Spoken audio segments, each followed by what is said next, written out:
Anyone who enjoys a spot of live football will know that the architecture, atmosphere and facilities of a stadium can make the difference between a boring Saturday on the terraces and an away day that you'll remember forever. Using categories ranging from worst of the bunch to the greatest, we're assessing each stadium based on the following criteria: arena structure, fan atmosphere, matchday experience, both anecdotally and from personal experience, and its standing within English football. Ultimately, these categories come down to our opinion and the opinion of fans. So if you disagree, be sure to let us know your personal rating in the comments. With that said, let's get started. Worst of the bunch: London Stadium and Vitality Stadium. Well, someone's got to finish last. Look, West Ham fans do their utmost to make the London Stadium a cauldron of atmosphere, but its higgledy-piggledy structure will always make us think that it's better suited to athletics than football. And although we don't like to bully the smaller and quainter stadiums of English football, let's not pretend as though the Vitality, which isn't winning awards for character anyway, doesn't stick out like a sore thumb in the Premier League strata with its capacity of just 11,379. Boring. In this category, we have St Mary's Stadium. While it might feel as though we're bullying Southampton here, it's important to note that 3 stadiums occupied this tier last season, and it just so happens that clubs and opinions have changed since then. But let's be honest here, St Mary's Stadium is one of the worst offenders in England when it comes to assuming the soulless bowl archetype with very little in the way of distinguishing features beyond its red seats. Not for us. Middle of the road. In this category we have Emirates Stadium, Amex Stadium, Etihad Stadium, Brentford Community Stadium, Selhurst Park and King Power Stadium. They're not perfect, but they're not bad either. These stadiums get a thumbs up from me, even if each of them ultimately has a certain element that holds me back from wanting to sit there week in week out. As far as the Emirates and Etihad are concerned, the stereotype rings true with the stunted atmosphere, acoustics and character holding back what are undoubtedly 2 of the most advanced, comfortable and awe-inspiring stadiums in the country. The homes of Brighton and Hove Albion and Brentford get our approval for representing modern grounds that don't just look like identical products off the same production line, but nevertheless still fall short of the league's upper echelons.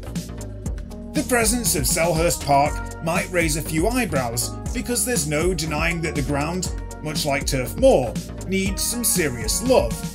But the nationwide reverence for the noise drummed up by Palace fans is enough to give them a lift up to the middle tier. By the same token, Leicester City's King Power Stadium is saved as St Mary's-like fate due to its fabulous atmosphere, counteracting what is undoubtedly another cookie-cutter structure. Cracking day out. In this category we have Stamford Bridge, Craven Cottage, Elland Road, City Ground, Molineux and Goodison Park. It's no coincidence that every stadium in this category is up to its ears in English footballing heritage. But even those accusing us of wearing rose-tinted retrospects must admit that all 6 of these away days are absolute belters. From the gorgeous walks along the Thames and Trent to the infinitely characterful Cottage and City Ground, to the old-fashioned classiness of a simpler time sizzling through Goodison Park's rafters, you know you're set for, well, a cracking day out when you're visiting these stadiums. The same goes for Molineux's balancing act between modern expansion and vintage ambience, as well as the eternally passionate atmosphere served up by all 4 corners of the cauldron-like Elland Road. And while the bridge isn't without its critics, and some TLC would certainly go a long way, we can't bear the thought of Chelsea waving goodbye to what remains one of the most unique and distinctive stadiums in all of Europe. God's tier. Here we have St James's Park, Old Trafford, Tottenham Hotspur and Villa Park. Don't sit here and pretend you wouldn't bite someone's hand off if they offered you a free ticket to watch a game at one of these venues. Well, unless you're a Sunderland, Man City, Arsenal or Birmingham City fan, that is. The dominating silhouette of St James's Park over the Newcastle skyline, with its legendary away end and thoroughly underrated atmosphere, made it the perfect candidate to kick off our favourites. Then we have two of the most venerated patches of turf in England, in the form of Old Trafford and Villa Park, with each and every row, concourse, gate, statue and blade of grass steeped in history to make us happily forget some of their blemishes and wrinkles. But there are no such imperfections in Tottenham's new ground, which must surely be considered the most space-age stadium in world football, and one that didn't compromise on atmosphere and character to achieve it. There just happens to be one arena that I like even more. The greatest. And our winner is Anfield. A timeless footballing cathedral that effortlessly blends the old and the new, adding modern splashes to the vintage traits that made Anfield such a pilgrimage for football fans over the decades. Its towering, characterful architecture makes for a Colosseum-like setting that complements the unrivaled atmosphere drummed up by Liverpool supporters, with the Cops' renditions of You'll Never Walk Alone forever sending a tingle down the spine of anyone who hears it. But every stadium is special to someone.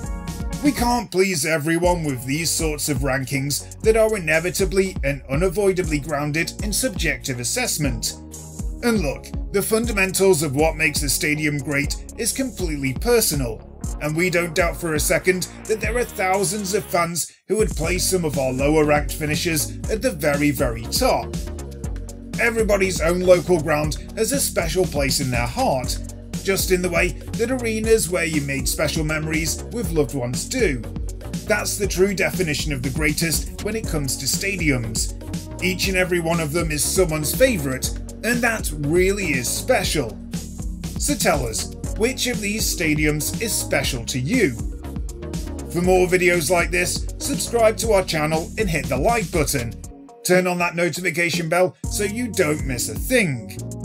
Thank you all so much for watching. I'll see you in the next video.